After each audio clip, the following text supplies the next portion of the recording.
Welcome back to the deep dive. We are cutting straight to the chase today. No fluff, no long wind-ups. This is a high-yield revision session designed specifically for plastic surgery residents. If you are grinding for your boards, prepping for the FRCS, or just need to completely lock down your understanding of congenital deformities, stay tuned. We have a lot of ground to cover. We're doing a complete breakdown of the clinical classification and management of craniofacial anomalies. This is the heavy-hitting stuff. Oh, definitely. Clefts, the Tessier classifications, Hypertelorism, and Encephalocele. It's dense, but it is absolutely essential for the exams. Before we get into the anatomy, I have a quick request. If these revision sessions are helping you survive residency, please rate the show.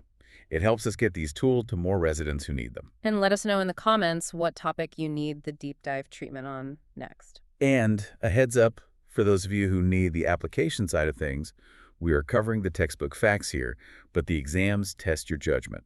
Exactly. If you want the advanced material, the Journal Club deep dives, and the dedicated clinical cases episodes where we apply this stuff to real patient scenarios, you need to grab that premium subscription. That's where the real board prep happens. All right, let's get to work. Let's start with the framework. You can't treat what you can't classify. Right, we have to anchor this in the 1981 American Cleft Palate Association classification. It's an oldie, but it's still the standard framework we hang everything else on. I know there are 5 main categories. Right, 5 buckets. The first 2 are pretty straightforward. Category 1 is cleft-centric or acentric. Okay. Category 2 is synostoses, which covers your craniosynostosis issues, both symmetric and asymmetric. Then it gets a little more descriptive with the tissue quality. Exactly. Category 3 is atrophy or hypoplasia, so think small, underdeveloped tissue. And 4 is the opposite. Category 4 is neoplasia or hyperplasia.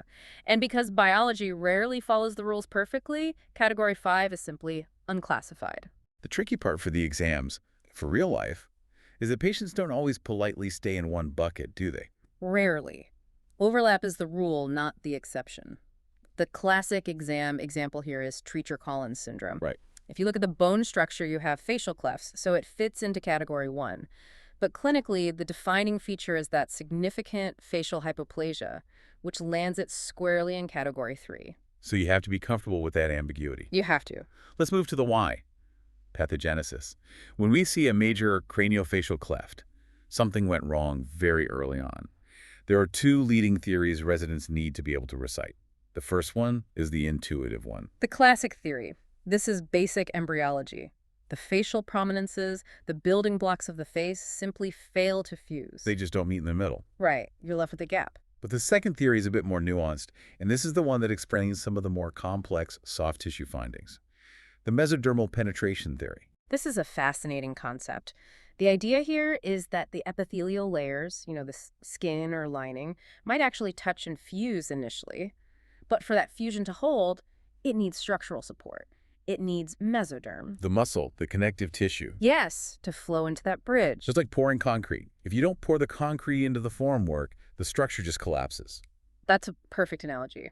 If the mesoderm fails to penetrate, the epithelial bridge lacks support and essentially falls apart. It dehisces. And that explains things like Simonart's pans? Exactly. The fusion tried to happen, but the reinforcement never arrived. Okay, so aside from these intrinsic genetic failures, we have to talk about external forces. The uterus isn't always a safe space. No, intrauterine compression is a real factor, specifically amniotic bands. So a band can just wrap around the face? It can physically slice through the tissue or prevent growth, causing a cleft that doesn't follow normal embryological lines. Which brings us to the environmental history. In a board scenario, they are going to give you a maternal history. We need to spot the red flags, the teratogens. Let's do a rapid fire on this. What are the big ones? Radiation is obviously number 1. High-dose radiation during organogenesis is devastating. Okay. Then you have infections, the Tori-TH complex. Specifically, you're looking for toxoplasmosis, rubella, and cytomegalovirus. What about maternal health factors? Uncontrolled diabetes is a major risk factor. Also, phenylketonuria, or PKU. And general factors like advanced maternal age or significant weight issues can increase the risk profile. And medications. There are 2 big nutritional or chemical ones that always come up. Folic acid deficiency is the classic nutritional cause. We fortify foods specifically to prevent this. And on the medication side? The big villain is vitamin A derivatives, isotretinoin, Accutane.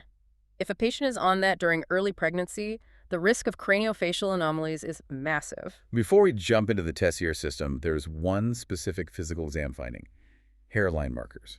It sounds subtle, but why is it high yield? It's high yield because it's a roadmap. A hairline marker is a tongue or streak of abnormal hair growth extending onto the forehead or face. So it marks the path of the cleft. Precisely. The soft tissue is giving away the secret of the bone underneath. It correlates with the underlying bony anomaly. So if you see that odd peak of hair, you start looking for a cranial cleft right there. Exactly, or an encephalocele. Okay, let's unpack the beast. The Tessier classification. This is the international language of craniofacial surgery. If you can't speak Tessier, you can't describe the patient. What is the center of the Tessier universe? The orbit. Everything revolves around the eye. Tessier realized that all these clefts radiate out from the orbit like spokes on a wheel. So we divide the face into north and south based on the orbit. Correct. We have facial clefts, which extend downwards from the orbit toward the mouth. These are numbered 0 to 7. And cranial clefts. Those extend upwards from the orbit toward the skull and hairline, and they are numbered 8 to 14. The numbering isn't random, though. There is a flow to it. Walk us through the geography. Okay, visualize the face. For the facial clefts 0 to 7, we start at the midline and move laterally. So 0 is dead center. Right. And Tessier 7 is all the way out at the corner of the mouth, the macrostomia. And the cranial clefts mirror that. They do, but in reverse order. We start lateral and move medial. Tessier 8 starts at the lateral corner of the eye, matching the 7, and as the numbers go up to 14, they march back toward the midline of the forehead. This leads us to the rule of 14. This is probably the single most useful mnemonic for memorizing these. It's the north-south connection. Facial and cranial clefts are rarely isolated. They usually happen along a single axis of disruption. So they connect. Right. If you take a facial cleft number and follow it straight up through the eye into the cranium, it connects to a cranial cleft. The sum of those two numbers is almost always 14. So if I have a Tessier 4 facial cleft, it will extend upwards into a Tessier 10 cranial cleft. 4 plus 10 is 14. and a 3 connects to an 11. A 3 connects to an 11. It's a reliable way to predict the full extent of the defect. Now, numbers are great, but anatomy is better. The source material references David Fisher's suggestion to think in groups of 3.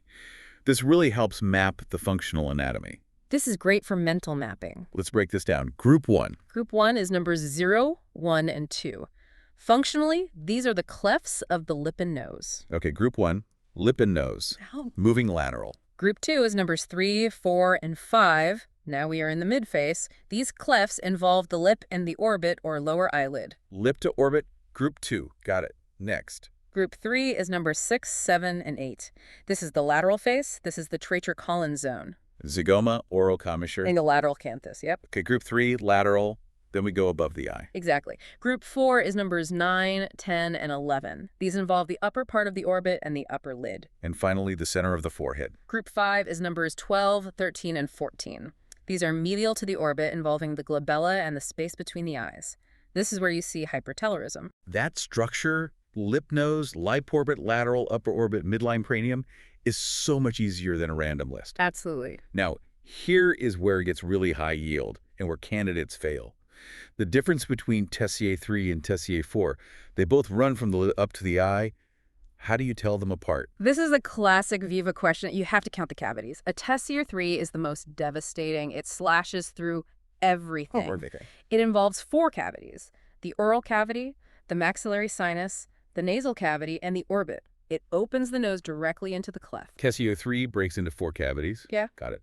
And Tessier 4. Tessier 4 involves only 3 cavities: oral, maxillary sinus, and orbit.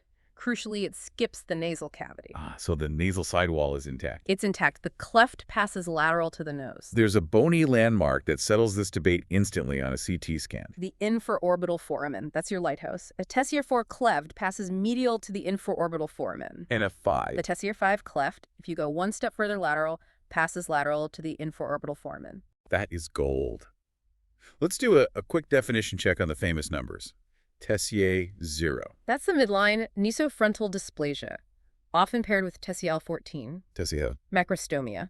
The mouth is too wide laterally, associated with hemifacial microsomia. Tessier 8. The equator. It's a cleft right at the lateral campus, often merging with the 7. And Tessier 30. Wait, the numbers only go to 14. What is Tessier 30? It's the rare outlier. It's a midline cleft of the lower lip and mandible. It completes the midline defects downwards. Okay, we've mapped the territory. Now let's talk about navigating it surgically.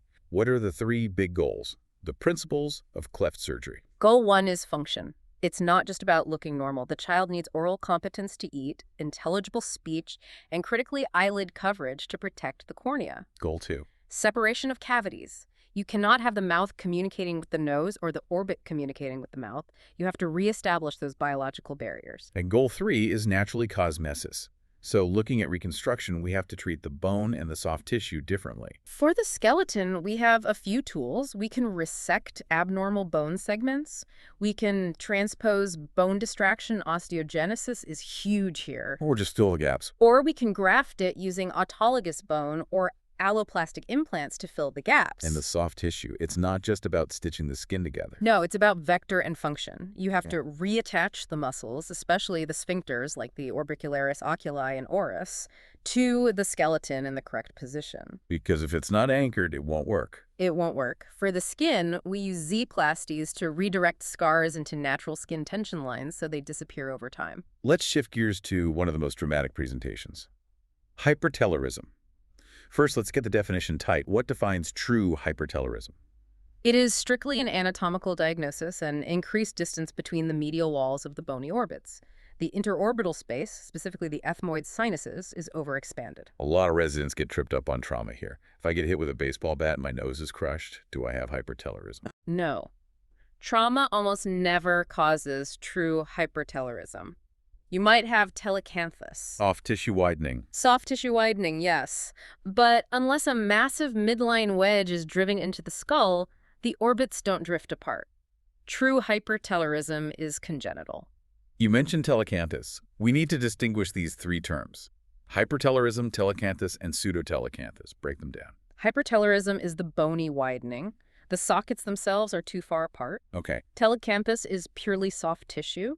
The distance between the inner corners of the eyes is increased, but the bones might be normal. And pseudotelecanthus. That's an illusion. The measurements are actually normal, but, the patient might have a flat nasal bridge or prominent epicanthal folds that make the eyes look like they are far apart. Okay, Tessier gave us a grading system for hypertelorism based on interorbital distance, or IOD. We need to know the numbers. What is normal? In a normal adult, the interorbital distance is roughly 22 to 30 millimeters. Okay, 22 to 30 is the safe zone. So what is grade 1? First-degree hypertelorism is 30 to 34 millimeters. Grade 2 is anything greater than 34 millimeters. And grade 3? That's the severe category. Anything greater than 40 millimeters is third degree. And for the exam, where exactly are we measuring this? You can't just hold a ruler up to the patient's face. No, this is a radiographic measurement. You measure it on a PA X-ray or a coronal CT scan at the dacryon. The dacry. That's the specific junction point where the lacrimal, frontal, and maxillary bones meet. Now let's talk about the surgery. We were literally moving the eye sockets. The obvious question is, why don't we blind the patient? You are moving the orbit, but the optic nerve is tethered to the brain. This is a beautiful piece of anatomy. In hypertelorism, the orbits are pushed apart, but the optic form... There's holes in the back. The holes at the back of the orbit where the nerves enter the brain, they usually stay in the normal position. They are the fulcrum. So you're just pivoting around them. Exactly. When we move the orbits medially, we are pivoting them around the optic nerve. We aren't stretching the nerve, we are rotating around it. That pivot allows us to perform 2 main operations: the box osteotomy and the facial bipartition. When do you pull the trigger on box osteotomy? The box osteotomy is for when the dental occlusion is normal. You only need to fix the eyes. You cut a box around the orbits, remove the central block of bone, and just slide the 2 orbits together. But often these kids have a messed up bite too. Right. If the maxilla is also wide or deformed, specifically if they have an inverted V occlusion where the teeth are splayed out, you do a facial bipartition. How does that work geometrically? You literally split the face in half down the midline, right between the central incisors. Then you take a wedge of bone out of the forehead. And that lets you rotate the 2 halves. It allows you to rotate the 2 halves of the face medially. It brings the eyes together, and it flattens that V-shaped dental arch into a normal U shape. It fixes both problems at once. There's one soft tissue maneuver that is critical in both of these surgeries: the medial canthopexy. Why is this the step that makes or breaks the aesthetic result? Because bone doesn't show, skin does. When you cut the bone, you detach the medial canthal ligament. Right. If you don't anchor that ligament back down tightly to the new bone position, you get canthal drift. The soft tissue slides back out laterally. The bones might be perfect, but the patient still looks hyperteloric. Final topic for today. Encephalocele. We are back to neural tube defects. What is the working definition? It's a herniation. You have a defect in the skull, often related to those Tessier clefts, 10, 13, or 14, and the brain or the meninges are pushing out through that hole. Clinically, it looks like a mass on the forehead or nose. But how do you differentiate it from a cyst or a tumor? There's a specific sign. Furstenberg sign. This is key. You observe the mass while the baby cries, or if you compress the jugular vein. Anything that increases intracranial pressure. And what happens? If it's an encephalocele, that pressure transmits through the defect, and the mass will expand or pulsate. If it pulses when they cry, it's connected to the brain. We could classify these into 4 types based on what exactly is inside that sac. Run through them. Type 1 is a meningocele. It's just the meninges and CSF. No brain tissue. Okay. Type 2 is a meningoencephalocele. Now you have meninges plus actual brain tissue herniating out. In type 3. A cystocele. This is dangerous. It contains meninges, brain tissue, and a portion of the ventricle system. And type 4 is the myocele. Which contains spinal cord elements? Correct. Treatment is obviously surgical, but it's not a solo job. Never. This is a combined intracranial and extracranial approach. You need a neurosurgeon to handle the brain and dura from the inside, and a plastic surgeon to reconstruct the bone and soft tissue from the outside. And a critical point on the amputation of the sac. Right. Often the herniated brain tissue is non-functional, so it gets amputated. But before you cut, you must image the brain that is inside the skull. To make sure you're not removing anything critical. Exactly. You have to ensure the remaining brain is structurally normal. This has been a massive download of information. Let's synthesize this. We started with the ACPA classification and the mesodermal penetration theory. Remember the concrete and the formwork. We visualized the Tessier system revolving around the orbit. We used Fisher's groups of 3 to map the face. Lip nose, lip orbit, lateral face. We drilled down on the difference between Tessier 3, 4 cavities, and Tessier 4, 3 cavities, skipping the nose. We graded hypertelorism by the millimeter and explained why the optic nerve survives the box osteotomy and facial bipartition. And we finish with encephalocele and Furstenberg sign. If you take one thing away, remember the rule of layers.